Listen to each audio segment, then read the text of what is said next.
Right now I'm missing some external rotation in my shoulder. So if I put my arm in this position, it's limited to how far this should be able to come back. This hand should be able to angle out more.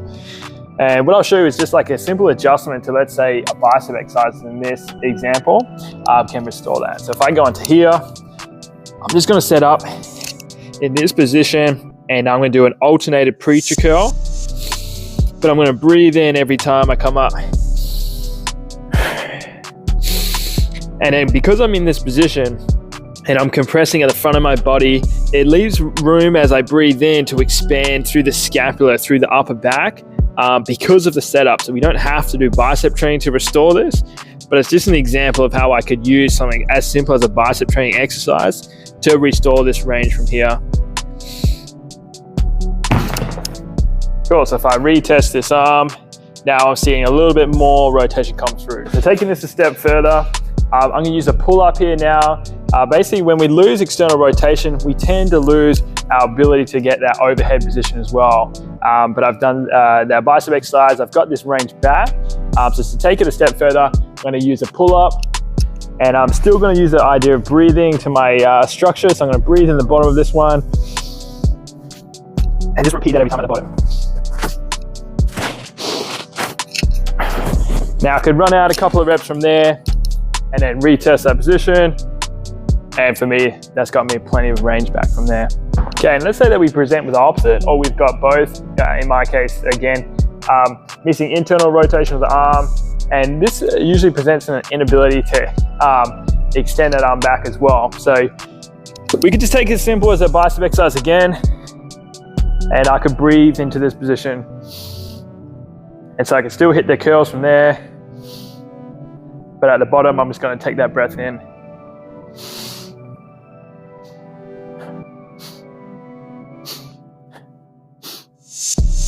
All right, so again, taking things a step further, let's say that we've restored a little bit of internal and extension of the shoulder, but we still want to get a little bit more. My favorite one for this would be the dips.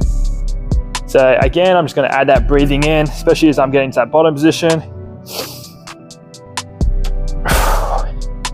And if this is a bit too harsh to hold your body weight in that, you can always use your legs to deload it a bit. Still breathe into that position. And then push your way out. And then after that, retesting. So again, for me, that's restored all the range that I need. All right, so the beginning of this exercise, I was missing some external rotation, some internal rotation on my shoulder. That also led to a little bit shy on getting overhead mobility and being able to extend the shoulder back as well. I can do that after just literally demonstrating those 4 exercises that I just filmed. And this highlights a key point because we can use training to restore range that you need as your mobility, as a part of it, right? So you could be like, I'm doing 2 arm exercises at the end of this session anyway. I could use them to restore range that I know that I tend to end up a little bit tight in or that I'm missing today. You can always use that, or at the very least, it might even be if you're trying to restore this range for your shoulder, assuming that you're using the shoulder for something in that session, it could be using positions in exercise that you're gonna do as your warm-up sets or whatever as you're working towards it to kind of kill 2 things at the same time. You're getting warm for those sets, refining the technique, you're just combining some breath and some positional work to restore some ranges that you need as well.